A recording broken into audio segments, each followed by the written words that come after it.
Fredia, a young person with noble roots, was in the heart of her cozy hideaway, surrounded by walls that knew all her secrets and dreams. She stood like a marble sculpture, catching the playful rays of light coming through the window pane. Her gaze was directed somewhere far away through space and time, touching the invisible facets of her soul. Her hair, colored like golden ears under the scorching sun of a summer afternoon, swayed lightly with every movement, adding a unique charm to her image. Fredia's posture was impeccable, as if every day of her life had been devoted to the study of this art under the careful guidance of the strictest tutors. But behind this painting lay a mystery, the mystery of an undiscovered talent. Despite her aristocratic appearance and manners, Fredia was faced with a dilemma that could stump even the most experienced artist.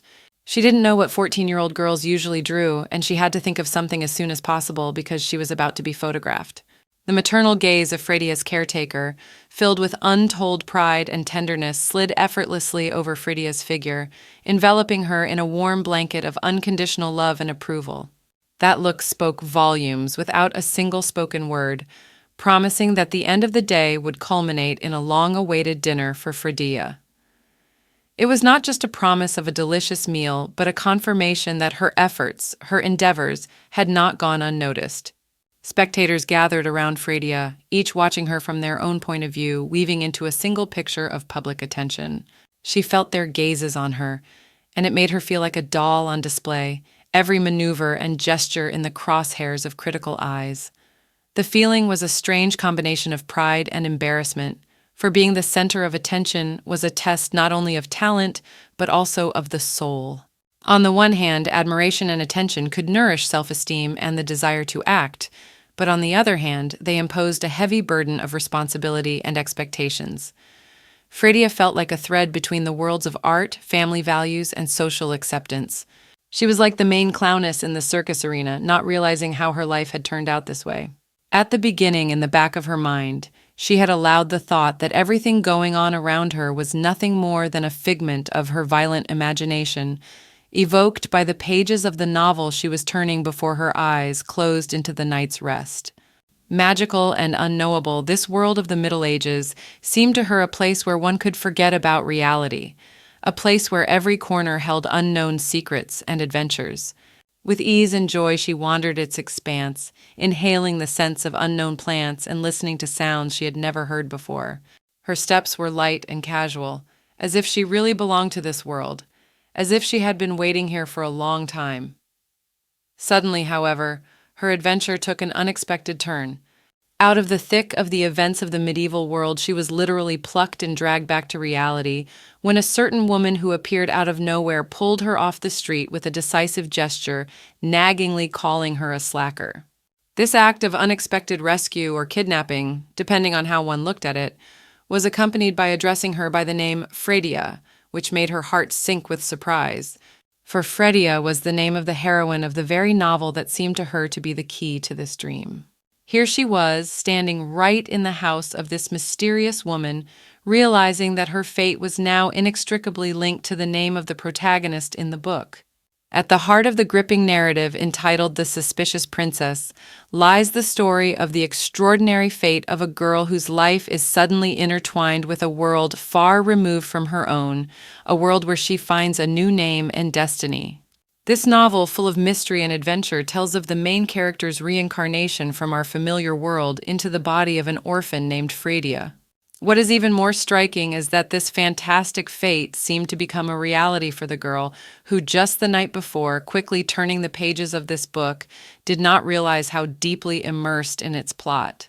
At first, she cherished the hope that all that was happening around her was nothing more than a dream formed in her imagination, from which she would soon awaken, returning to the usual order of the day.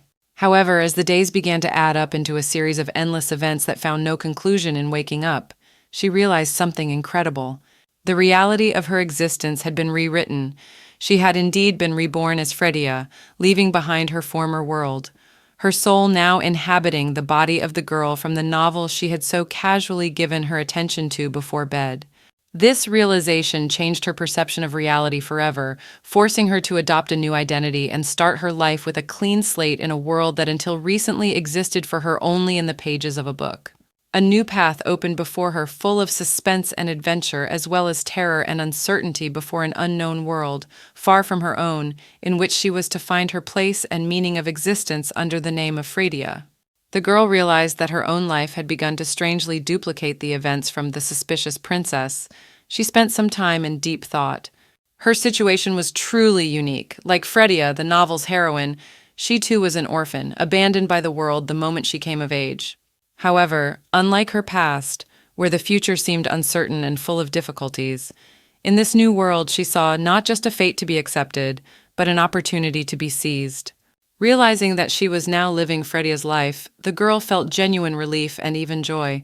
She was given a rare opportunity not only to experience life anew, but to actively influence the course of events, for she knew the plot of the novel that was now her reality. The moment the memories of the plot of the Suspicious Princess novel surfaced in the girl's mind, a mixed feeling of anxiety and determination swept over her. She realized that she had to go through a series of challenges that were not only difficult but dangerous. Her impending adoption by cruel nobles, whose hearts were as cold as ice and minds full of malice, threatened to severely test her resolve to stay true to herself and her ideals of kindness. The next stage of her journey, according to the book's plot, promises to be even darker. The marriage to the crown prince, which was supposed to be the culmination of her aspirations, instead turns into a source of new troubles. The queen's hostility and the betrayal of the prince's half-brother, who injures her, are serious obstacles in her path. Despite all these difficulties, in the finale, Fredia climbs to the throne, overcoming all obstacles. However, for a girl who was in Fredia's body, this predestined path seemed excessively hard and dangerous. She realized that while the end result, ascension to the throne, may have seemed desirable, the journey to it itself was filled with painful challenges and loss. This realization awakened in her a desire to change the plot to avoid unnecessary suffering and find a more harmonious and happier path to success, for example by running away before adoption. Knowledge of the plot seemed to her the key to success, a kind of gold mine, which will allow her to earn money on her own and gain independence. She envisioned using her knowledge to avoid danger and take the path to prosperity. However, her dreams were cruelly interrupted. The teacher, a woman with a stern look and an unyielding demeanor, literally plucked Fredia from her reverie. With a loud shout, she reminded the girl of the reality of their lives. In this world, dreams clashed with the cruel rules of survival.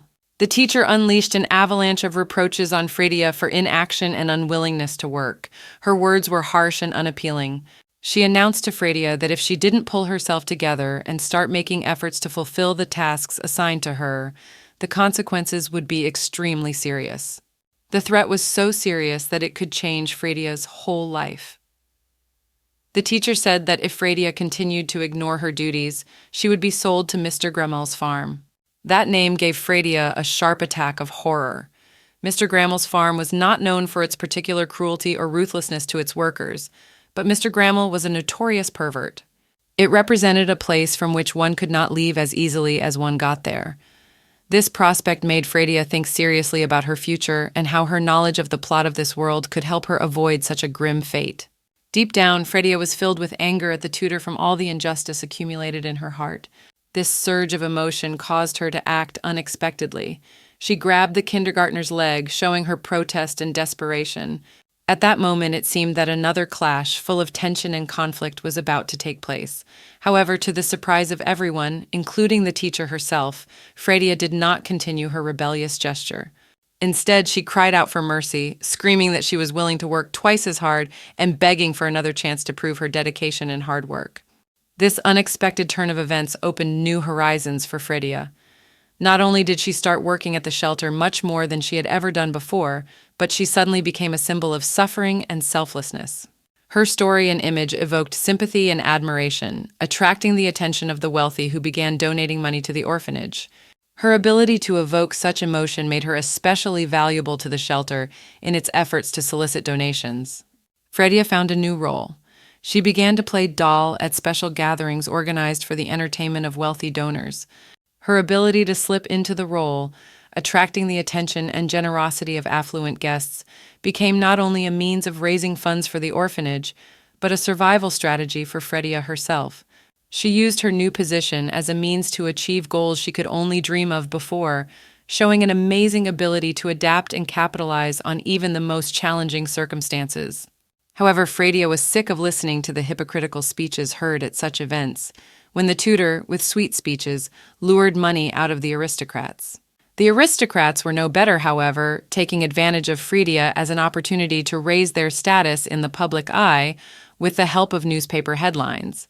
Immersed in reading the newspaper article, Fredia felt a surge of indignation and irritation. The article painted how the aristocracy provided invaluable assistance to the orphanage where she lived. This narrative extolled the nobility and generosity of the upper class, but to Fredia, the whole situation seemed a screaming injustice. The central figure of the article was a man Fredia knew to be a real criminal. Now his image was redrawn into a philanthropist and benefactor whose actions deserved public recognition and the love of the people. This was in contrast to her own situation. Working tirelessly day and night, she barely had enough for the bare necessities, for food was provided only once a day. The money donated by aristocrats to the orphanage, instead of improving conditions for her and the other children, remained in the hands of the caretaker. This left Fredia feeling extremely frustrated and helpless. Instead of the expected improvement in living conditions and the opportunity to secure a decent future for herself, she was forced to face a harsh reality where all efforts and hopes dissipated like smoke. With each day spent in this orphanage, Fredia realized more and more deeply that the world around her was full of injustice and hypocrisy, where true heroes remained in the shadows and disguise and deceit were exalted to the skies. A cool breeze caressed Fredia's face as she paced the busy market, burdened with a list of errands from her tutor. Today she had a rare opportunity to escape the high fences of the orphanage and plunge into the world beyond. In the back of her mind, she cherished the thought of escape, for the tasks assigned to her today seemed surprisingly simple and did not require a constant presence in the orphanage building.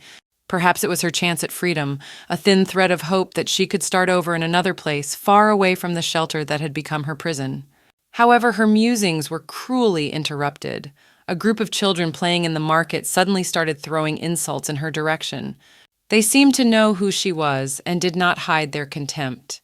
The adults who witnessed the scene tried to quiet the little ones, but their efforts were half-hearted.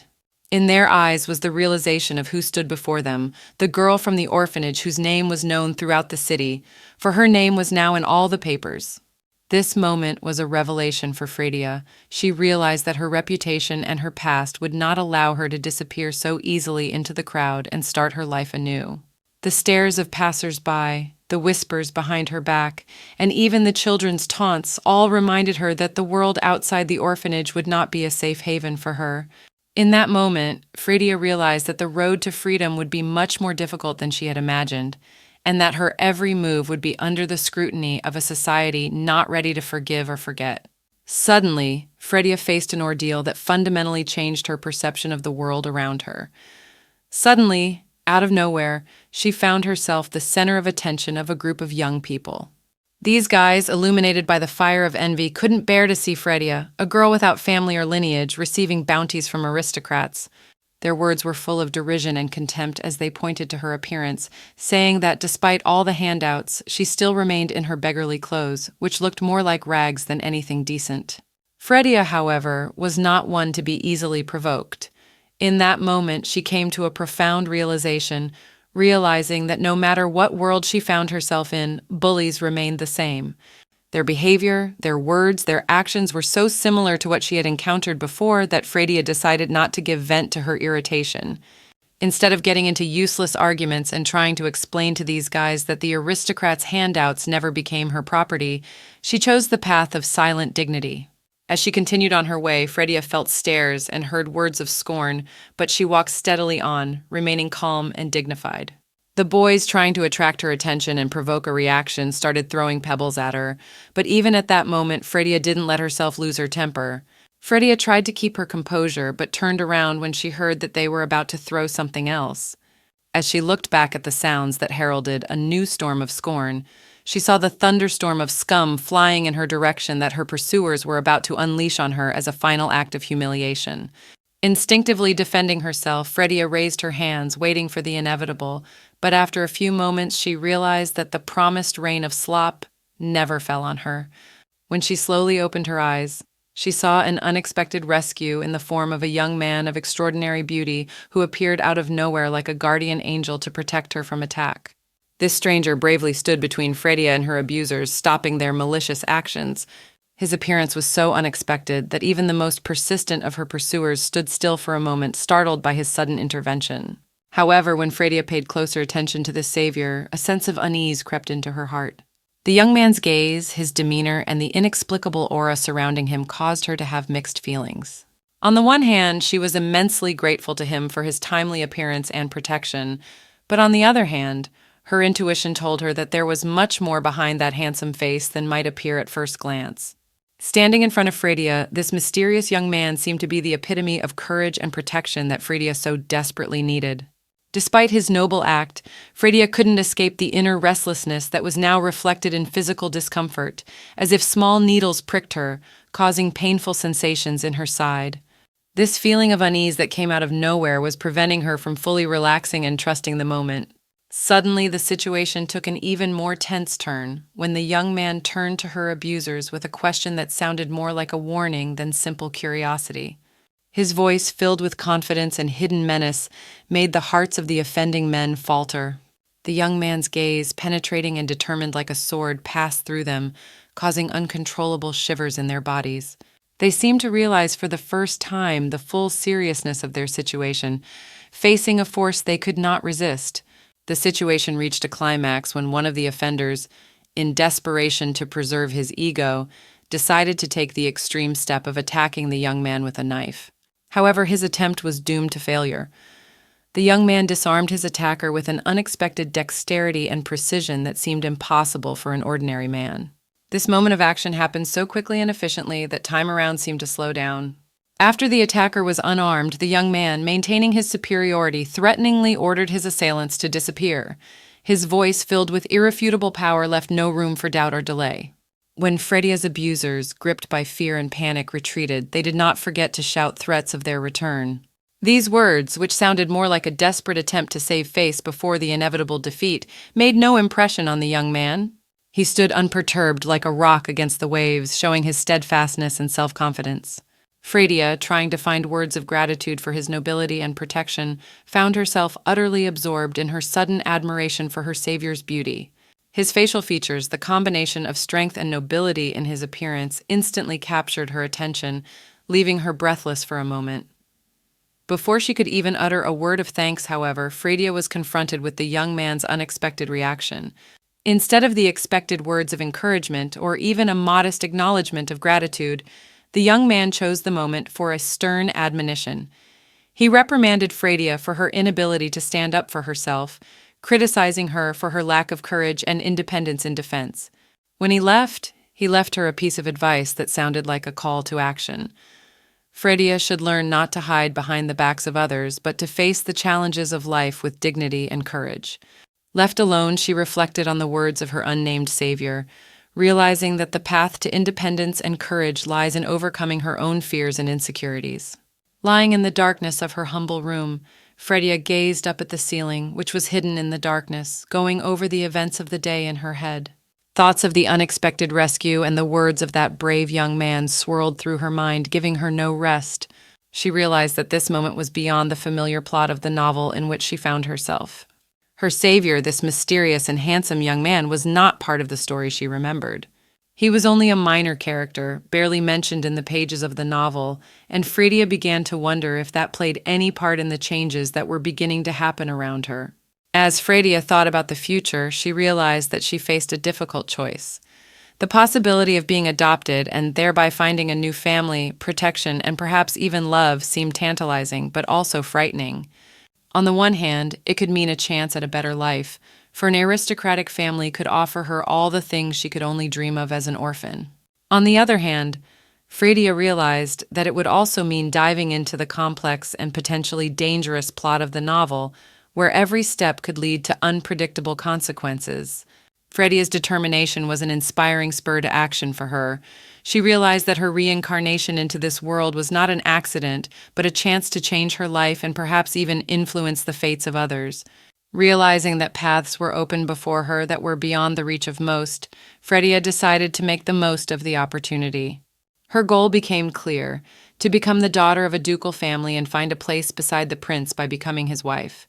It was not a decision to be taken lightly. Fredia knew that the path would be thorny and full of challenges.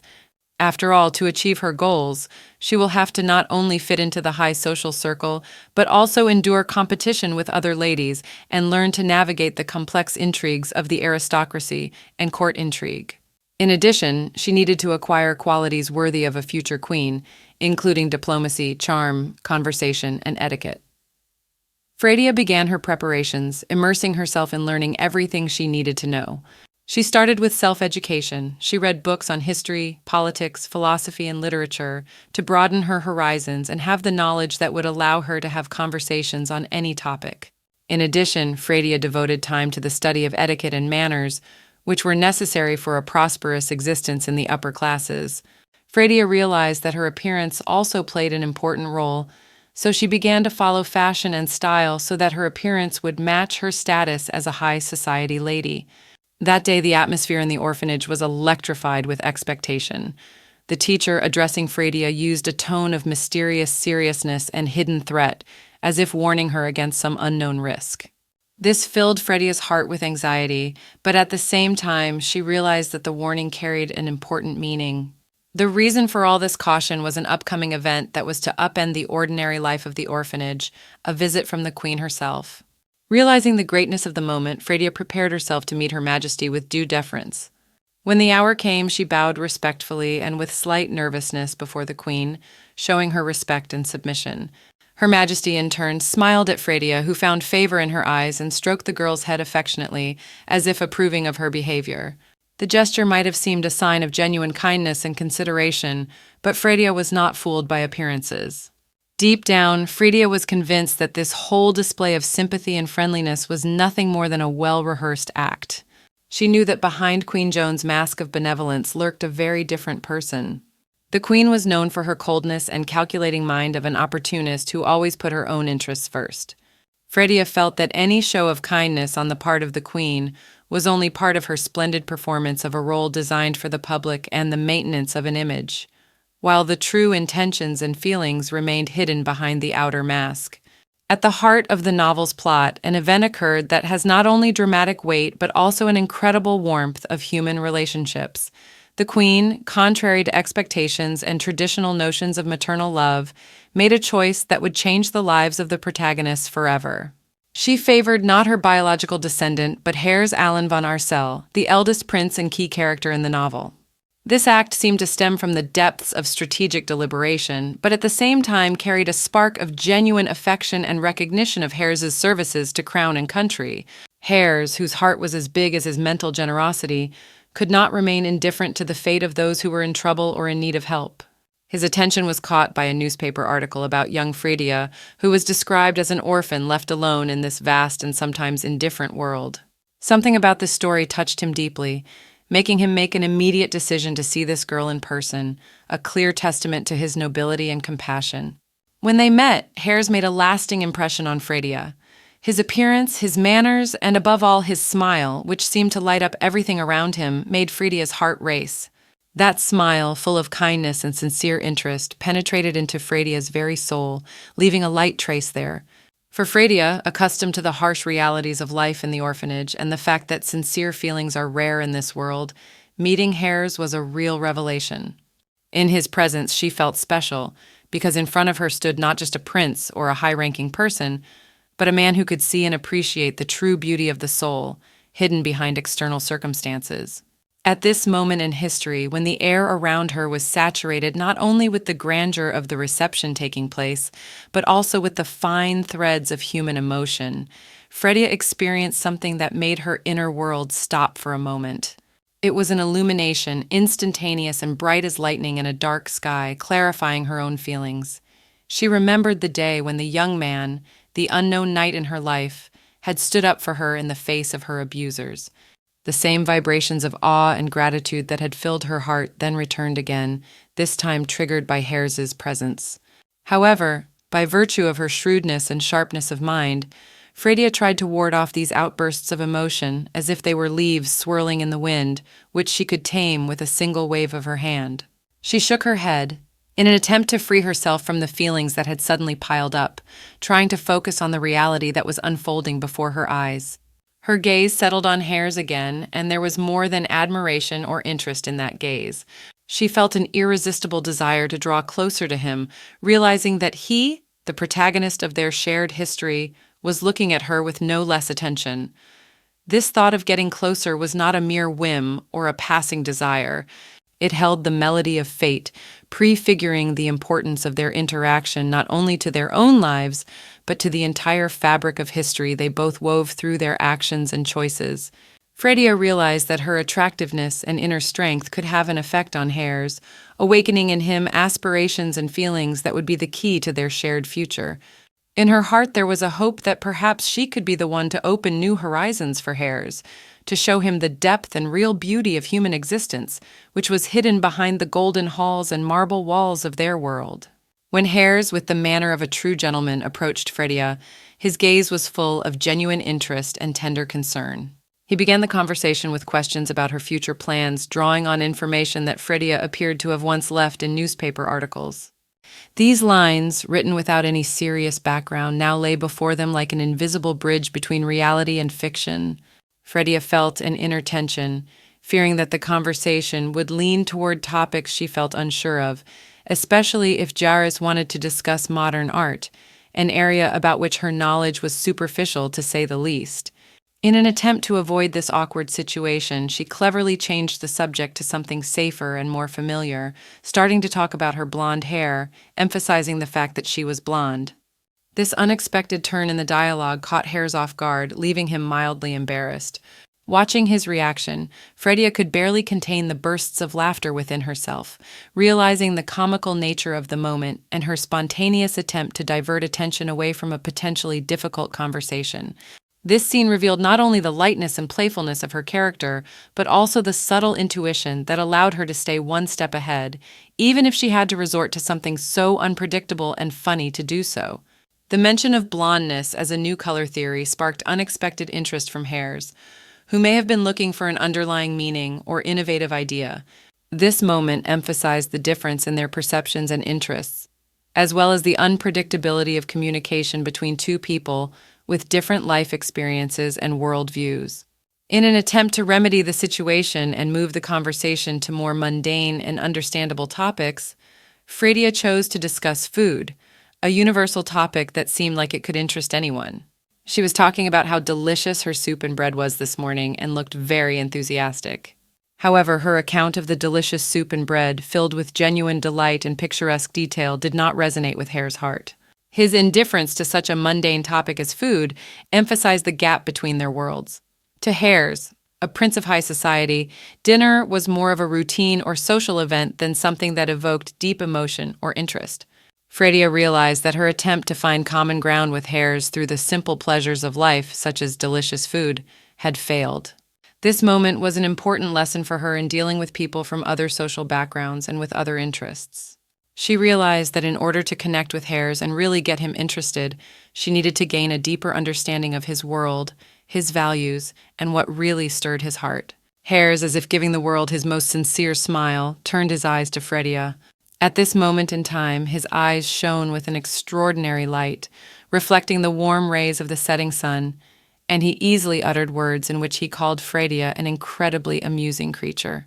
The prince apologized to her for his previous indifference and emotional restraint, admitting that he'd had to work hard to contain his outburst of laughter over the past few minutes. All the while, he was amazed by her unique way of speaking, which he found extremely entertaining. Fredia, for her part, was deep in thought. She could not help thinking that Prince Hare's had a much more eccentric nature than she did. This discovery seemed to her both surprising and frightening at the same time. While washing the orphanage window, Fredia thought about how strange and unpredictable Hare's seemed to her. His ability to laugh at her every word, as if he was driven by the very plot that was supposed to bring them together. Their first meeting went exactly as it was painted in the pages of the novel. According to the plot of this novel, Fredia should have already fallen head over heels in love with the prince, if not for one but her own rebirth in this romantic world. Fredia thought about Hare's for a moment. Her thoughts flowed quietly like a stream in the forest, touching on how nice this guy could be. Something warm and light stirred in her heart, a feeling that she had succeeded in getting his attention, which was not just a pleasant surprise but an important step in the development of their shared history. The story of the novel unfolded before them just as it had in the original, and it calmed Fredia. As if confirming the importance of what was happening between them, the picture of Prince Hares and Fredia exchanging sincere smiles found its way into the pages of the newspapers. It was more than just a photo, it was a sign to everyone who followed their story. The image, overflowing with warmth and light, became a symbol of the beginning of something new and beautiful. But as in any good novel, after the introduction of the heroes and the beginnings of their bright feelings, the antagonist had to enter the scene. While the world marveled at the photo of their mutual sympathy, the antagonist himself was already forging his own plans. With grim intentions, he prepared to visit the orphanage, the place where Fredia's story began. There were rare but memorable days in little Fredia's life when she would dress up in outfits that were unusually beautiful and solemn, as if she were preparing to be the main character of a fairy tale evening. These days were not associated with holidays, but they carried a special expectation of something magical. The orphanage girls gathered around her, paying much more attention to her than usual, discussing every detail of her outfit and making her hair look like something any princess would envy. This attention made the girl feel special, standing out among the other children. Fredia, however, was sadly aware that the change in the attitude of her female tutors was not due to personal qualities, but to external circumstances. These days meant that potential parents who wanted to adopt a child could come to the orphanage. That's why she was dressed up so elaborately, trying to show her in the best light to increase her chances of adoption. Fredia tried her best to please those who came, putting her heart into every smile, every look, hoping that someone would see her as a daughter they would want to bring into their home. However, despite her best efforts and hopes, the end of those days would invariably bring disappointment. From time to time, visitors came and went, but Fredia remained in the shelter without finding a new family. This time, the atmosphere around Fredia was filled with a peculiar anticipation, a feeling that fate was preparing something great for her. With her heart beating in anticipation of great changes, she waited for the meeting that would change her life once and for all. After all, this time the dukes themselves were to arrive at the orphanage, high and influential persons, whose decision could take the girl out of the gray everyday life and take her to a world full of splendor and luxury. Fredia knew that fate had already decided her future, for she herself had become part of the plot in the novel The Suspicious Princess, where every event leads to the inevitable outcome, her adoption by the dukes. Although Fredia had never met the dukes, never seen their faces or heard their voices, deep in her soul she felt connected to them, as if many pages of the novel had already come alive in her mind, promising a happy future. But despite the sense of foreboding, excitement still gripped her, making her heart beat faster. It was the excitement of a new life, of being a part of something grand and incredible. Fredia tried to tamp down her emotions, gather her thoughts, and prepare herself for the meeting that could be the beginning of her new chapter of life. Her determination to rewrite her own destiny was as unwavering as her intention to use every opportunity presented to achieve her goals. A plan was brewing in her heart. She was going to step into the role of the Duke's obedient and model daughter, so that at the time of coming of age, she would have all the resources and knowledge she needed to live independently. Fredia's dream was to immerse herself in high society, gain invaluable experience, and then leave the castle to start her own business. She believed in her strength and abilities, looking forward to the future with confidence. At that moment, the orphanage teacher led her into the spacious room where Fredia was to meet Duke Ivan Weiss. This man was known not only for his high position and influence, but also for notable achievements in the political arena, in particular helping his distant relative Joanna ascend the throne as queen. Duke Ivan also had ambitions to expand his family's influence, planning to pass off someone close to him as a prince, making him a very important figure in the eyes of society and certainly in Fredia's eyes. Realizing the importance of this meeting, Fredia gathered all her will into a fist to make the best impression on the Duke. Her eyes burned with determination, and her thoughts were focused on a future in which she saw herself as a successful, independent, powerful woman who was able to turn her dreams into reality. In this hall, in front of the majestic figure of Duke Ivan Weiss, Fredia felt herself on the threshold of a new era of her life, full of challenges, adventures, and unlimited possibilities. Since the Duke's daughter was to be his heir and head of the family, he was looking for a girl capable of assuming the role of not only daughter, but also diplomatic key to future alliances. Fredia, through her intelligence, education, and consummate manners, as well as newspaper headlines, showed herself to be the perfect candidate for the role. Her grace and intelligence did not leave indifferent the Duke, who, seeing in her a potential heiress and diplomatic asset, began to question her tutor, seeking to learn more about her origin, character, and education. The tutor, never missing an opportunity to present Fredia in the best possible light, praised her profusely, emphasizing her skills, knowledge, and readiness to become a worthy part of high society. However, Fredia, standing at a distance and watching their conversation, felt insulted by the fact that the Duke preferred to learn about her through an intermediary rather than speaking to her directly. This caused a surge of indignation and anxiety in her. She perceived his behavior as neglect, which only strengthened her determination to prove her importance and independence not only as the Duke's daughter, but also as a strong and independent person. Suddenly, like a whirlwind opening in the middle of a calm ocean, Fredia burst into the conversation between the Duke and the tutor. Her voice, filled with emotion, cut through the air, drawing the attention of everyone present. With eyes sparkling with excitement and joy, she announced her delight at meeting the Duke. It was more than just a meeting. It was a moment when dreams began to take shape, when the hope of finding a warm hearth and a family was rekindled in her heart.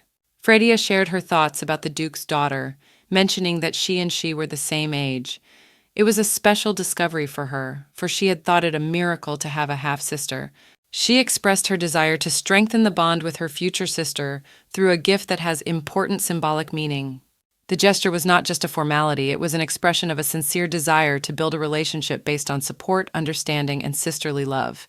Holding out the ribbon to the Duke, Fredia revealed the history of this delicate gift. This ribbon was not just an accessory, it was a memory, an embodiment of the kindness and care that surrounded Fredia in moments of loneliness. The Duke, majestic and unyielding, stood before Fredia like a rock before the waves of the sea and expressed his doubts as to her intentions. His words were as heavy as the dense fog enveloping the morning hills. He expressed surprise and bewilderment as to why Fredia wished to share such a personal and meaningful gift with his daughter, a girl she did not know. There was a note of skepticism in his voice, for he could not understand why Fredia would want to give something so valuable to someone with whom she was not yet bound by blood or deep friendship. With a look of genuine chagrin, she took the floor again, claiming that her desire to share comes from deep within. She explained that she values things not for their material value, but for the emotional load they carry.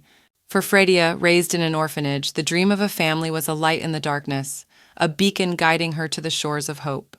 The fire of determination flashed in her eyes as she promised that she would be an exceptionally good daughter, never failing or causing trouble if only the Duke would accept her into his heart and home. This moment was a turning point, for Fredia's words touched the deepest strings of the Duke's soul. He slowly but surely extended his hand in a sign of acceptance and unification, as if water and fire had met to create a vapor rising to the heavens. "Come with me and you will find happiness." With these words, the Duke not only opened the door to a new life for Fredia, but symbolically welcomed her into his family. This gesture was the beginning of a new chapter in both of their lives, a chapter filled with the promise of happiness, understanding, and a deep family bond.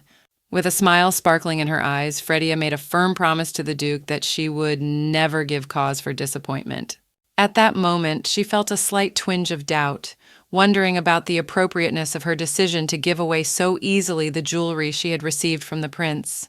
This small but meaningful gesture seemed to her suddenly too great a sacrifice. Nevertheless, her inner voice, her companion and counselor, told her it was the right thing to do. Deep in her heart, Fredia felt that her intuition would not deceive her, and this symbolic gesture would be taken by the Duke as a sincere expression of her desire to become part of his family. When the Duke, whose face was usually as impenetrable as marble, allowed himself a smile in response to her words, it was a confirmation to Fredia that she had done the right thing. His smile was not broad or bright, but sincere and warm, like a ray of light breaking through the clouds on a gray day. Such an expression on the face of a man accustomed to strictness and restraint was the best recognition of her wisdom and maturity of decision. "Your wisdom speaks volumes, Fredia." The Duke's words, spoken with warmth and respect, were the best reward for her. In that moment, an invisible bond of mutual recognition and respect was established between them. Fredia realized that her decision to share a part of her soul through the ornament had not only opened her path to a new life, but also laid the foundation for a deep understanding between her and the Duke, transcending the limits of formal relationships and bringing them closer to true family unity.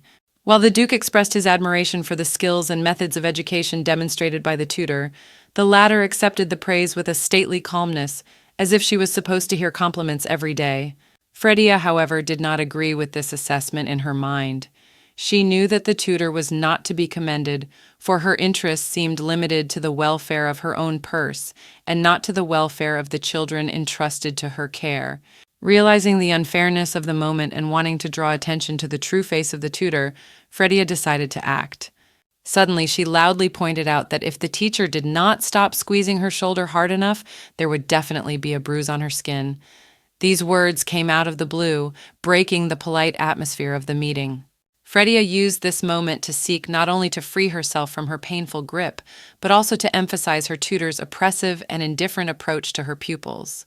The educator, finding herself in an uncomfortable position, quickly switched rhetoric in an attempt to portray Fredia in an unfavorable light in front of the Duke. Her words about Fredia's tendency to exaggerate and lie sounded like an attempt to discredit her in order to avert suspicion. She claimed that her actions were only intended to moderate Fredia's allegedly violent temper, presenting herself as a strict but fair mentor. Fredia, for her part, was well aware that the tutor feared the possibility that her true attitudes and methods of education might be revealed. The educator was afraid that Fredia might reveal all the dark edges of her soul, those moments that would present her in a far less favorable light. At this critical moment, Fredia decided not to expose the tutor directly, but to take a different approach by playing her game. With a darkened look and a note of irony in her voice, Fredia claimed that perhaps she was imagining the pain and that the tutor actually cared a great deal for her charges, to the point of blowing the dust off them. This answer was so unexpected and ambiguous that it should have made those present wonder about the caregiver's true motives and actions without revealing all the cards. At one unexpected moment, radiant with a smile, Fredia expressed her gratitude, telling of the extraordinary kindness of her tutor, who had shown extraordinary mercy in allowing her to set up her own corner of the attic. This attic, despite its modest size and simplicity, became Fredia's true refuge, her own territory, where she could rest and dream. But not everything was as rosy as it might seem at first glance. The cold night winds blew mercilessly through the gaps, blasting Fredia with the icy breath of winter, making her shiver with cold under the only blanket, which was nothing but a pile of straw. It was far from the best bed, but for Fredia it was the only refuge. Fredia's story did not leave even the Duke indifferent, who was amazed by what he had heard. His face reflected a wave of indignation and bewilderment, for in his mind an orphanage receiving generous donations from benefactors should have provided the wards with much better living conditions. He could not contain his indignation when he interrupted Fredia's story by stating his displeasure and surprise at how funds meant to improve life at the orphanage could be used. The Duke, like justice incarnate, promised to immediately initiate a thorough audit of the orphanage to find out where the donations were really going and why the children had to find shelter in such uninhabitable conditions as a cold and drafty attic. When she heard the Duke's words, the tutor was in a state of shock and bewilderment. She had not expected that Fredia's innocent confession about her hiding place in the attic would provoke such an outcry and immediate action on the part of the dignitary. At the same time, the Duke, a man of determination and accustomed to action, did not waste a moment. He had already ordered his faithful butler to prepare the necessary documents for an inspection at the orphanage as soon as they returned to their home estate.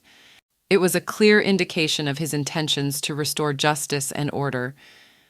Fredia, though she did not express her feelings aloud, felt in her heart an indescribable triumph. The thought of finally having someone to protect her and the other children made her heart fill with joy and hope. She felt that something good was about to happen that would change her life for the better. When the Duke announced that a carriage had been prepared for Fredia and that it was time for her to pack her things to leave the orphanage, the girl could not believe her happiness.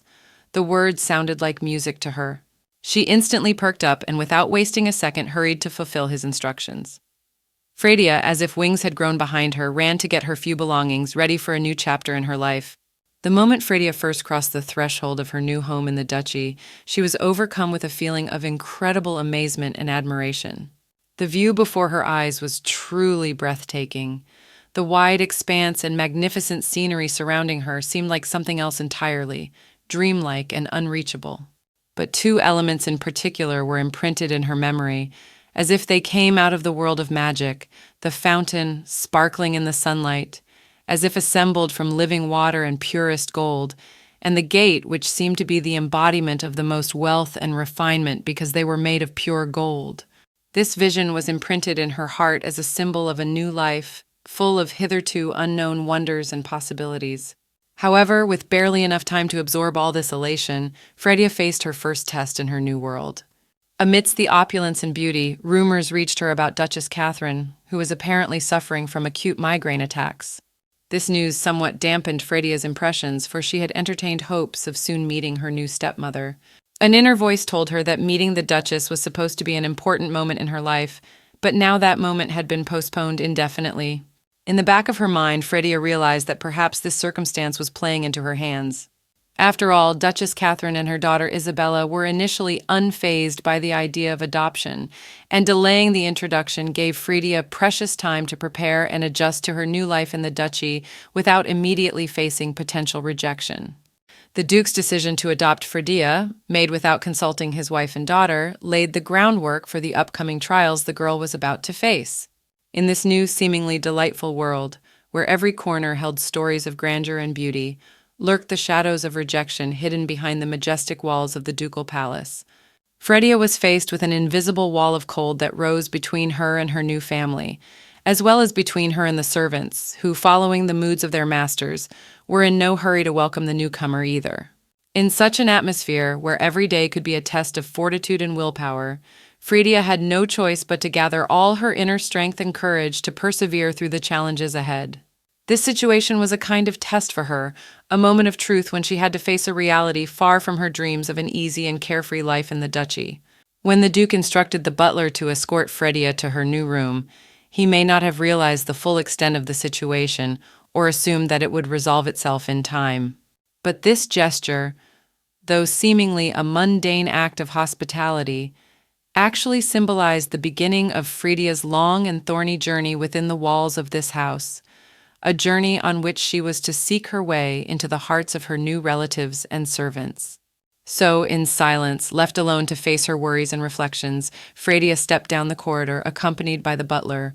Her heart was filled with a mixture of feelings, from anxiety and uncertainty to a secret hope that in time she would be able to find her place in this new world and earn the respect and love of her new family. Ahead of her were days full of challenges and discoveries, days in which she had to prove to herself and everyone around her that she was capable of overcoming any obstacles to recognition and acceptance. When the door swung open in front of Fredia, revealing a view of her new room, the girl was plunged into a state of complete stupor for a moment. The space that spread out before her eyes was so magnificent and beyond all her ideas of comfort and luxury that it seemed to snap her out of reality. This place, filled with warmth and light, decorated with exquisite objects of art and furnished with unsurpassed taste, seemed to her not just a living space but the realization of her wildest dreams. The butler standing nearby watched Fredia's reaction, unable to understand what had caused such a sudden outburst of emotion. His eyes widened in bewilderment, for he saw that she was just another guest of the palace who had been given a room to match her new status. For Fredia, however, this place was much more than just a living space. It was a reflection of the world to which she longed to belong, but which had so far seemed unattainable. The tears that came to her eyes involuntarily were an expression of the deep emotion she felt at that moment. She hastily wiped them away, trying to convince the butler that she was all right, while trying to hide her excitement and embarrassment. Her words that everything was fine sounded convincing, but deep down Fredia felt that this world of luxury and sophistication was too perfect for her, that perhaps she didn't deserve such attention and care. This moment was another test for her, this time a test of her own feelings and perception of herself in the new reality she was so eager to belong to. Fredia's past was full of hardships and difficulties that left a deep mark on her heart. Her previous residence was far from what could be called home. A gloomy room where the walls were moldy, creating an unhealthy atmosphere that was hard to breathe in. In winter, the cold seeped through the cracks, leaving little chance of warmth, for heating debts deprived her of even this small comfort. The appearance of cockroaches had become commonplace, to the point where a day without seeing them seemed like a small holiday. Hunger and lack of basic necessities were constant companions in her life, and there seemed no escape. In this light, her present reality, where she found herself surrounded by luxury and care, seemed not just a change of circumstances, but a true miracle. So when the Duke, looking at her tears, hastened to offer her even more luxurious quarters, believing that the cause of her grief was her dislike of the current arrangement, he could not even imagine how wrong he was. The butler standing nearby appeared similarly perplexed, unable to explain the deep emotion that swept over Fredia. Fredia, whose heart was overflowing with emotion through her tears, was able to find words to express her feelings. She explained that her tears were not a sign of frustration or discontent, but an expression of boundless gratitude and happiness. What for some might have seemed mundane or even insufficient, for her became a symbol of a new life full of hope and possibilities. Her words about just being happy sounded so sincere that it left no doubt about her true feelings. This moment was a turning point not only for Fredia, but also for everyone present who witnessed her heartfelt confession. It was a reminder of how important it is to appreciate what we have and how different life paths can be for different people. For Fredia, this new home and the opportunities it provided were a symbol of release from past suffering and the beginning of the journey to a new happy life. At that moment, when the air froze in anticipation and the whole hall seemed to hold its breath, Fredia performed an act that left the Duke utterly bewildered. Her actions were so unexpected and unpredictable that even the wind outside the window seemed to pause its run. With a tremor in her voice and tears shimmering in her eyes like dewdrops on the morning grass, she addressed the Duke with words of gratitude and acknowledgement of her debt to him. Such words, spoken with such sincerity and openness, took him by surprise. The Duke, usually the personification of strength and firmness, had lost his characteristic confidence this time. His reaction was so unexpected that, like a boy caught stealing candy, he was embarrassed and turned away, trying to hide his emotions from everyone present. The butler, meanwhile, who was standing aside, could scarcely restrain a smile as he watched the scene. His posture, the easily noticeable inclination of his head, and the faint shaking of his shoulders gave him away as an unexpected accomplice in this theater of emotion. Fredia, standing at the epicenter of all these interactions, remained puzzled, not understanding why her sincere confession had caused such a storm of emotion. The next morning, waking up in her new room, Fredia lay in bed, sinking into its incredible softness, which was like a cloud wrapping her after a long and anxious day. This moment of solitude and peace allowed her to reflect on what had happened yesterday while the rays of the morning sun softly illuminated her room, filling the space with warmth and light. It was a new day, full of hope and uncertainty that promised Fredia new challenges and perhaps new joys in this mysterious and unpredictable world. With the dawn of a new day, Fredia, filled with determination and a newfound sense of belonging to her new family, got out of bed. There was a strong confidence in her heart that she was willing to do whatever it took to earn a place and love in this world that was new to her.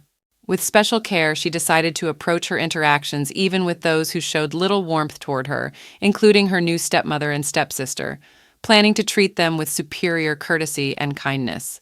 After washing her face, refreshing her face with the cool water that seemed to wash away the remnants of her past life, Fredia began to prepare for her first day as a lady of high society.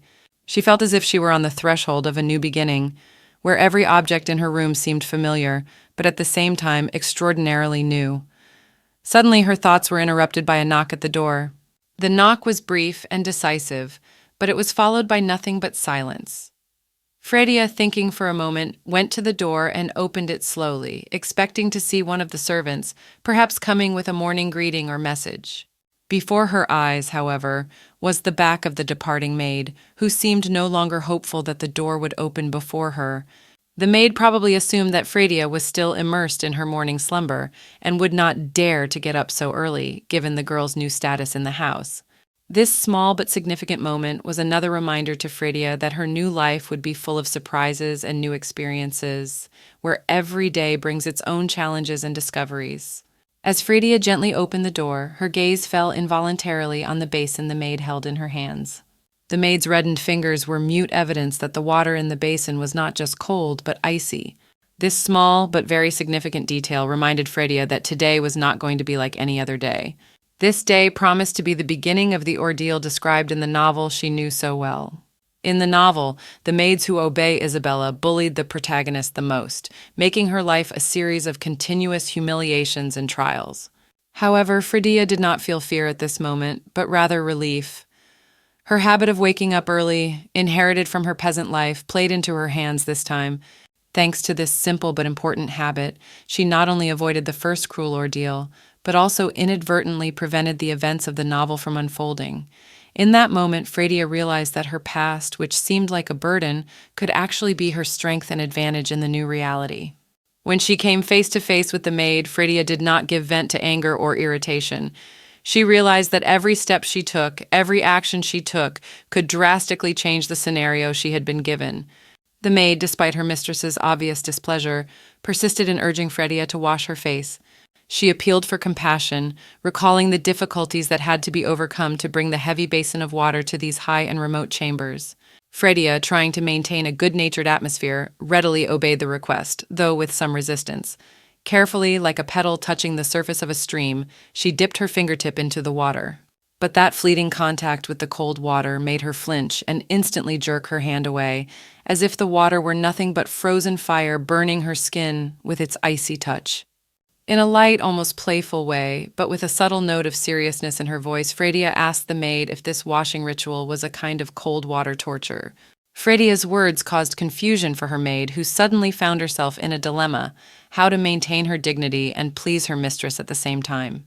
At first she tried to justify herself, but then, realizing the futility of her attempts, she gave up before the irrefutable argument of Fredia's comfort and well-being.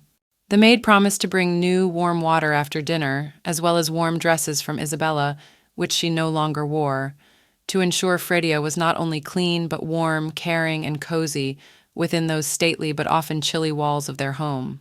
Her sudden insight dispelled the fog of misunderstanding. The maid seemed to be cunningly weaving her plans to make Fredia late for breakfast. This move, subtle and graceful, was not so much directed against Fredia as it served the maid's desire to gain the support of Isabella, a high-ranking person in their house. With the ease that comes with understanding the true intentions of others, Fredia sighed. There was no resentment or anger in that sigh. It was full of humility before the reality of human aspirations for a better position and the favor of powerful men. She realized that she could have retaliated in the same way, to engage in a game of revenge and trickery, but the certainty that the Duke, the head of their great house, would not approve of such noise and commotion in his domain made her do otherwise. With the dignity of a true lady, Fredia made her request to the maid. Her words were simple and clear, without reproach or irritation. She asked the maid to escort her to the dining room, thus avoiding unnecessary conflict and preserving the harmony of their relationship. This gesture, full of nobility and understanding, not only emphasized her generosity, but also left the door open for a future relationship based on mutual respect and understanding in this castle where every day could be an arena for new intrigues and challenges.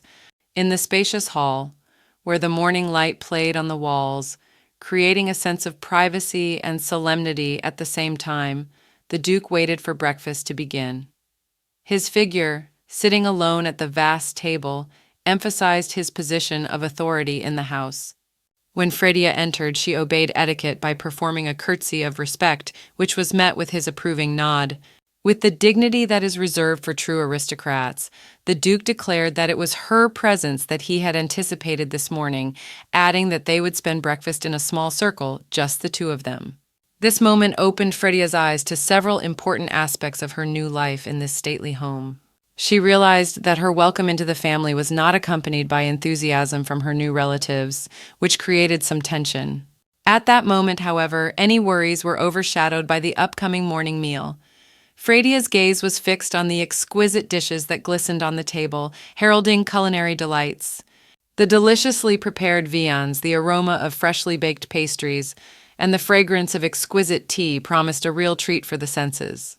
At the moment when Fredia, about to taste another exquisite dish, suddenly stopped, as if realizing that her manners might not match the high status of the Duke's table, she felt a look full of understanding. The Duke, as if reading her thoughts, gently assured her that there was no need to worry about propriety in their current society. His words sounded reassuring, especially considering her background, which he noticed had no room for aristocratic subtlety studies. With gratitude in her eyes, Fredia responded to his generosity and, casting aside the last vestiges of doubt, began to eat, using her hands instead of instruments, which could not fail to shock the servants present and the Duke himself. Her directness and the frankness with which she treated the meal left the atmosphere of the hall feeling something unusual yet refreshing. As they chatted animatedly, Fredia, undaunted by her good-natured humor, joked that she had been fed stones at the orphanage, which elicited a wave of concerned and surprised looks. This comment, though said in jest, made the servants and even the Duke believe for a moment that such treatment was possible, for his seriousness and impartiality could at times shroud the words in mystery and enigma. At that moment, Fredia realized that in front of the servants she should pretend that her past was worse than it really was, because maybe it would save her from the injustice of the maids. At that unexpected moment, when the dinner event had come to a standstill due to an awkward silence, Duke Ivan, as if testing the limits of the air for strength, suddenly turned the conversation to a very intriguing topic. He carefully, but with obvious interest, began to unravel the tangle of conversation about how Fredia, this mysterious yet charming lady, had managed to attract the attention of none other than the eldest prince, the crowning creation of the royal family. Watching her reaction with interest, the Duke asked a question regarding whether Fredia realized who was standing in front of her.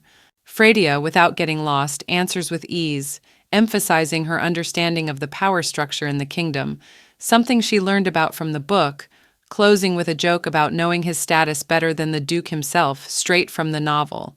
The Duke, for his part, does not hide his amazement at the fact that Fredia not only knows how to read, a skill not available to everyone, especially women in their society, but does it with such grace and confidence. Fredia, finding herself in the spotlight and realizing that her ability to read might raise too many questions and suspicions about her past and possible reincarnation, decides to go tricky. She cleverly makes up a story about how she peeked at others who were reading and thus learned to recognize letters and words. In this innocent deception of hers lurked a deep truth about her past life in another world, where the writing was remarkably similar to that of Fredia's current world, which was what allowed her to adapt so easily to her new surroundings and circumstances. Duke Ivan, always noted for his sharp mind and depth of understanding of complex social devices, decided to delve into the conversation even further, eager to unravel the secrets Fredia might be hiding behind her mysterious past. With the greatest interest, he inquired if she was aware of the reasons she had been adopted, eager to see how deeply Fredia had penetrated into an understanding of the complexities of aristocratic life and its demands. Fredia's answer was not only accurate, but reflected a deep understanding of the social and political mechanisms governing their world. She explained with certainty that raising a large number of children was not a mere whim or desire, but a strict requirement of the empire for its nobility. This was driven by the need to have offspring capable of inheriting titles and lands, as well as those who could be used as important figures in political marriages that strengthened alliances and expanded power. The Duke was amazed by her insight. In his eyes, Fredia appeared not just as an adopted girl from a distant corner of the empire, but as a person with an extraordinary ability to analyze and see the essence of things. Her words that life had taught him a lot, including the bitter truth that illegitimate children are often kept as insurance and that many orphans may have wealthy parents against all odds, struck a nerve. Fredia continued, revealing another layer of the social structure of their world, where even among the orphans there could be those who by blood right belonged to the upper class. She emphasized that many of these children raised in orphanages were taught manners and etiquette, for at any time they could be returned to their aristocratic families if circumstances or political decisions demanded it. In this way, Fredia not only showed her awareness of complex social issues, but also demonstrated the depth of her intellect and her ability to see the world through the eyes of those at its pinnacle, as well as those who barely reach its foundation. Wandering around the many corners of the empire, Fredia gained invaluable experience and knowledge of different cultures and traditions, allowing her to quickly notice and understand the differences between the various places she was exposed to.